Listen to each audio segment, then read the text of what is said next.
This program is brought to you by Great Basin College and is sponsored by Barrick Gold North America.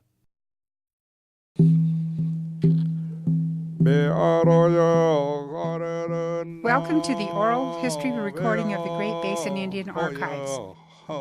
We are interviewing elders of the Great Basin. This recording is available to students and researchers at Great Basin College in Elko, Nevada, as well as on the Great Basin Indian Archives website at www.gbcnv.edu/GBIA.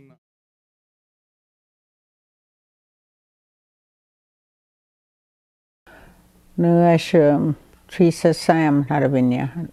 Nu nana wana sekions devorapan.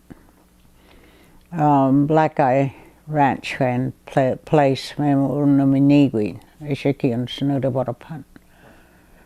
Nu rasuveda ababanang na musikura pan dasa. Nami reservation na marukabarang sikura kanina pan na musok sikura pan. Namusuko yun na dukanay kimasi namusuweda kita naman tribal hanggang wala sa GBIA sigura kanay karar na pan namunda suweda siksikura wid namusiki yun nambay miya ngarar na pan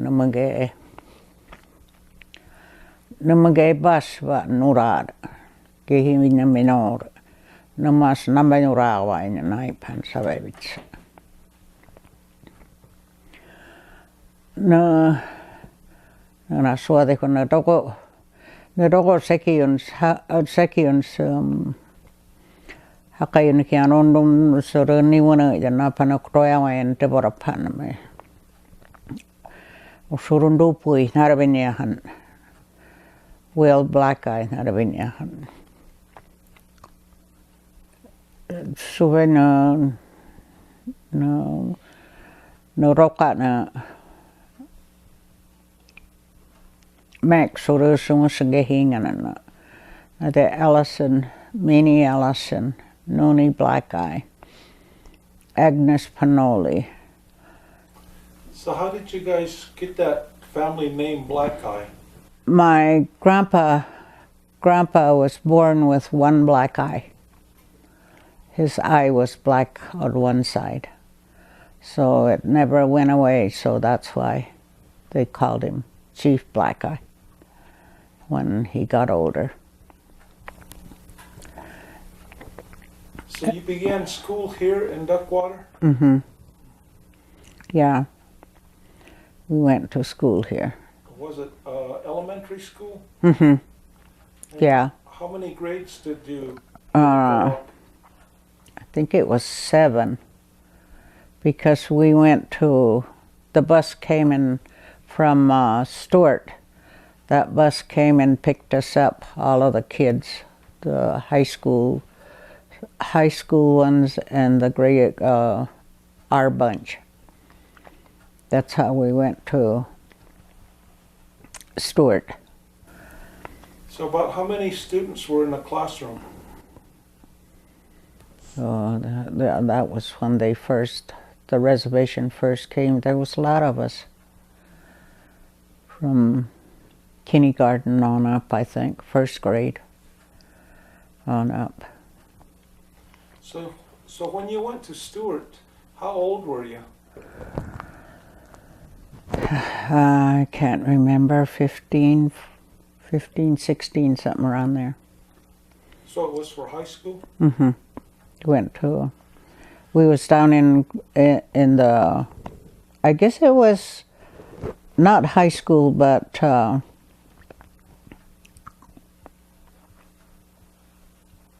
we was all in a big building. That's where we started. Then they moved us up. The next year we went up to the other building where the high school kids were. That's where we stayed and went to school. And then they put us to work later on. We helped in the kitchen area, washing dishes. And then they transferred us, the next year they transferred us to the laundry. We did all of the laundry, folding them. And from there, I guess they try to teach us from that to the bakery. So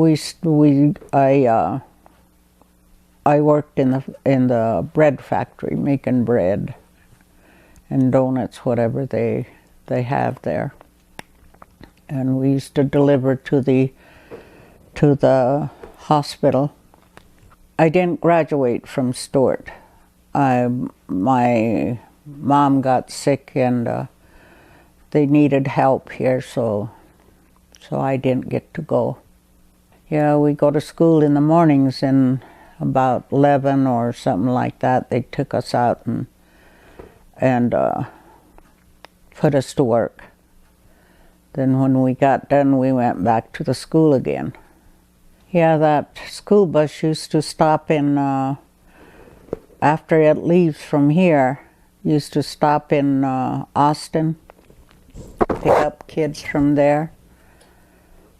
And then on the way to Stewart, I think we picked up, I don't know how many kids, but from Fallon, I think, Stillwater or something.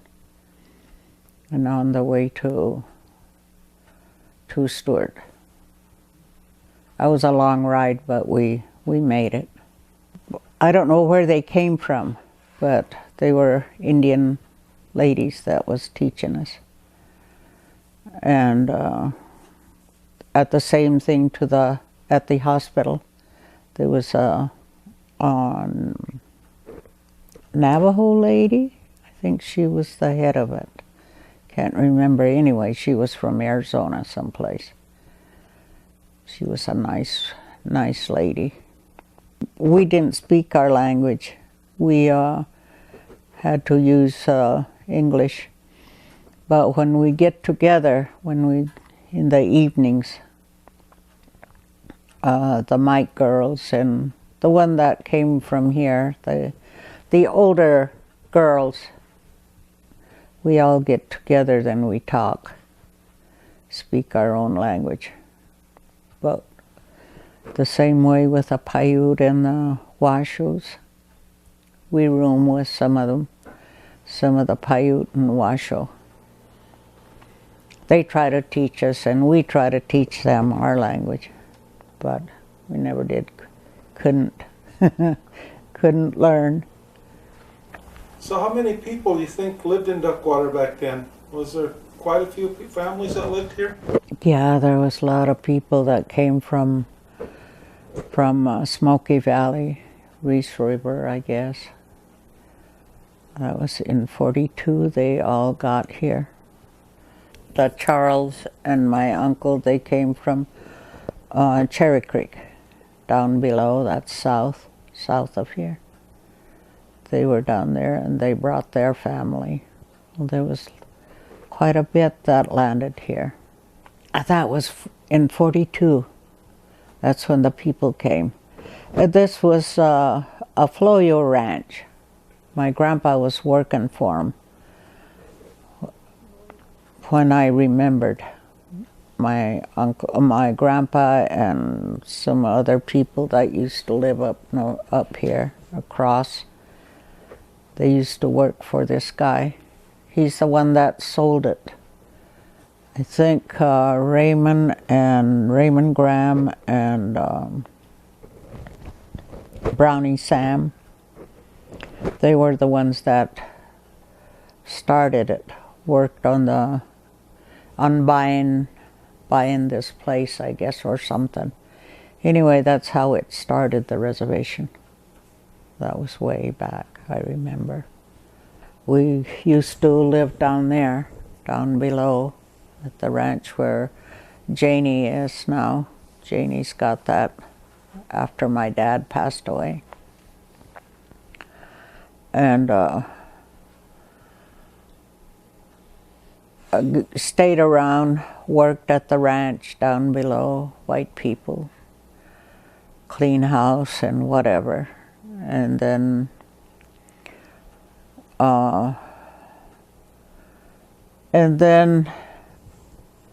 a guy came from Phoenix. He was talking to us. Well, there was some boys and some girls talked to us about sending us back east to find jobs. You know, put us in working so we could work to make a living. So I signed up on that. There was 3 of us, 3 girls. There was 6 of us, but only 3 of us, we went back east, and the boys back down. There was 5 boys that signed up, but they didn't want to go back, so they stayed. Just the 3 of us went back east. It was scary when we first got there, and then they showed us this lady, our supervisor, I guess it was, always with us, going to our job, showing us where to go, what bus to take. We went up to Chicago. We went from Arizona. They put us on a train. We went all the way up. I don't know which way we went, but we got up there. There was Madeline. Her married name is Kemisi from Ely. And from here it was Louise, Mike, and myself, the 3 of us. They put us folding clothes for Montgomery Ward. We worked there, then this lady says, we'll change you guys for another one. So after so many months, I think it was 3 months, we was there working at Montgomery Ward, folding clothes, bagging it. And then they put 2 of us in where they ordered pencils, papers, school supplies, and whatever. Then we end up there gathering all of the orders, and then put it in a great big cart. We was pushing all day long. And then in the evening, I got so tired being on my feet all day. And I asked that lady if I could switch, see if I could get off on my feet. And then she says, yeah. He says, I could do that. So I end up at the hospital working at Illinois Masonic Hospital. I stayed there. I went to school in the evening for nurses. After work, I used to go there, go to school till 11 at night, then come home. That was scary because you have to be so look out for whatever. There's always a lady that used to get on the bus with me. Then we'll get off where I had to go and then get off of there and go home. And the next morning I do the same thing, go to work.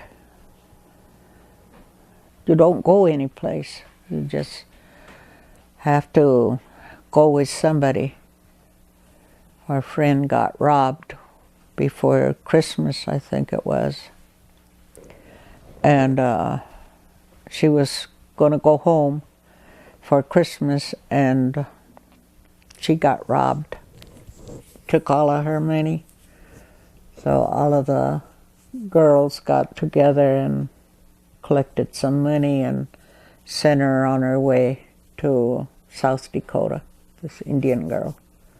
My friend, the two girls, one stayed at folding clothes at Montgomery Ward, and the other one went to the packing for where we were, where they put us.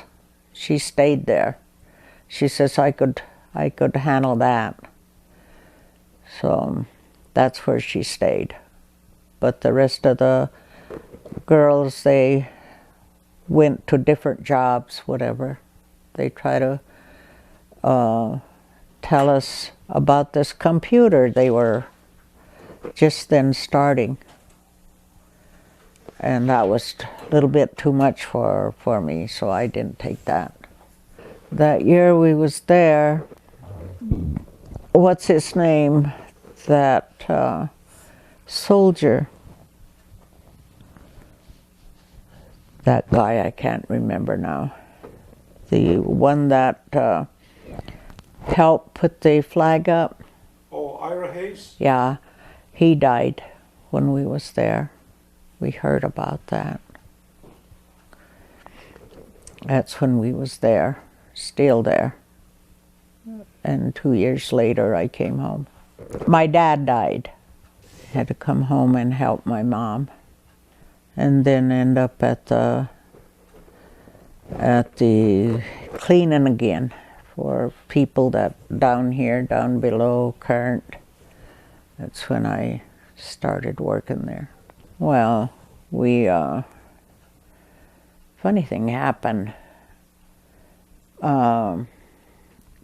Thompson, Pearline Thompson and them, they were talking because the white school was giving our kids trouble.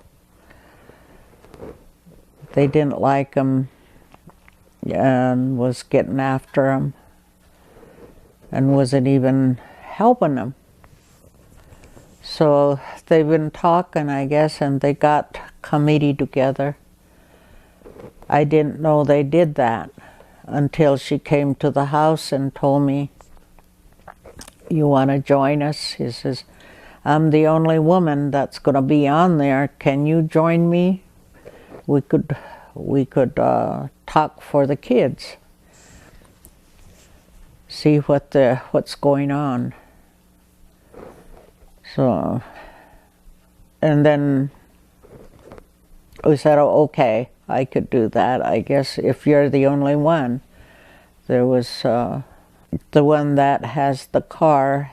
He had girls. He was down in Railroad Valley. He came up, always coming up. His kids were in school and he didn't like what was going on.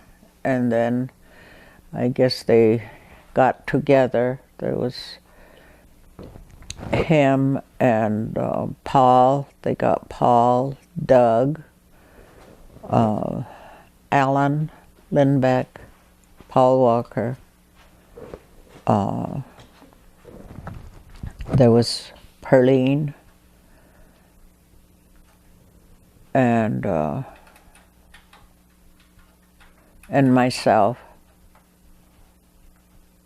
And there was our Vista little girl that used to go with us all over. She was a Vesta worker for the school. Anyway, we traveled. I had a lot of traveling on that to open the school back up for ourselves. And they told us they were going to put us all in jail, the kids and the families. We all got together, and that was going on.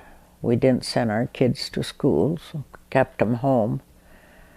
And they tried to get the Tonopah cops to come up and pick us all up.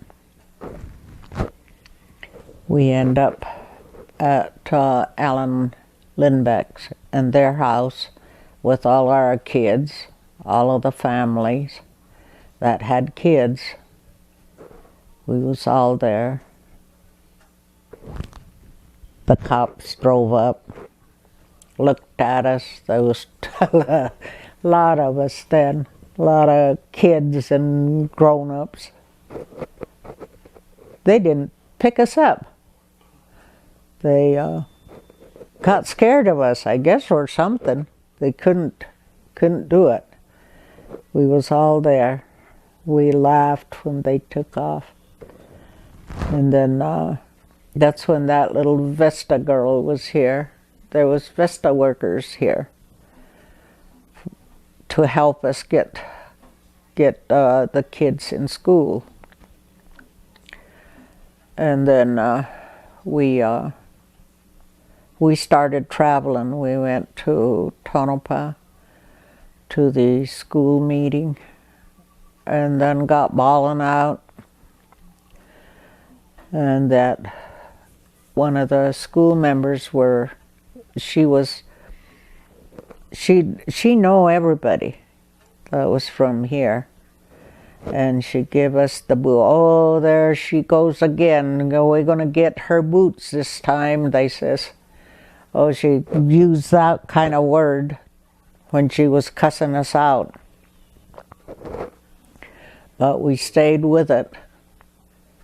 And then we end up getting 2 lawyers, Mike DZ and the other one. And they traveled with us. And then we went to Lake Tahoe on the lower part of Lake Tahoe, went to the meeting. The same thing, why we were doing that, taking our kids and things. And they explained why we were doing that, because the teachers weren't treating our kids bad. Always pulling their ears, they don't listen. So from there, then we came home, and then we went to Reno, I think it was. I can't remember, it was quite a long time. Anyway, Reno, to the meeting. I think we travel all the time. And then we end up in Colorado, Denver. We went to a meeting there. And then Phoenix, where there was a whole bunch of people, all different kinds, all different tribes, at a meeting when we was down there. They were all there for some kind of meeting they had going on, and we was with the school. We did all of that to open our school up. So finally we had to get our school going. And it's still going. They were giving us a bad time, but we made it through. We all got together and didn't back down with our kids. I come here for the day and visit her. And how old are you? 9. And do you go to school? Yes. And what grade are you in? 4th. And what do you learn at school? I learn math. And who's your teacher?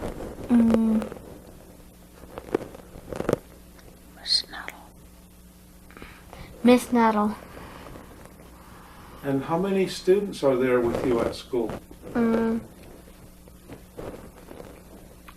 5. And so you go to the Duckwater school? Yeah. And so when do you guys learn about the Shoshone language? Only on the Tuesday and Thursdays. And so can you talk to us in Shoshone or tell us a story in Shoshone or just talk in Shoshone for a little bit? I'll talk in Shoshone for a little bit. Okay. Tell us about your grandma in Shoshone. Negagu Negago za za diguhane. diguhane. I always tell him to listen to me, but he talks English to me all the time. But most of the time he tries to learning. Like he says, count his numbers. So can you count for us in Shoshone? Sima, wata, baita, watsa, Wait, watsa with, manige, nafine, that's one. tatsa with, Wosu. wasa with, What's the last one? sima, Sumian. sui hamane, haga, What's 11? Suman doingen. sima, how are we doing? Doingen. So you just counted for us 1 through 11? Oh, good job. My grandkids, they understand a little bit, not much. They always say we sound funny when we try to teach them. But every time I see them, I try to talk to them in Shoshone. And then, but the one in Utah and Arizona, my grandkids,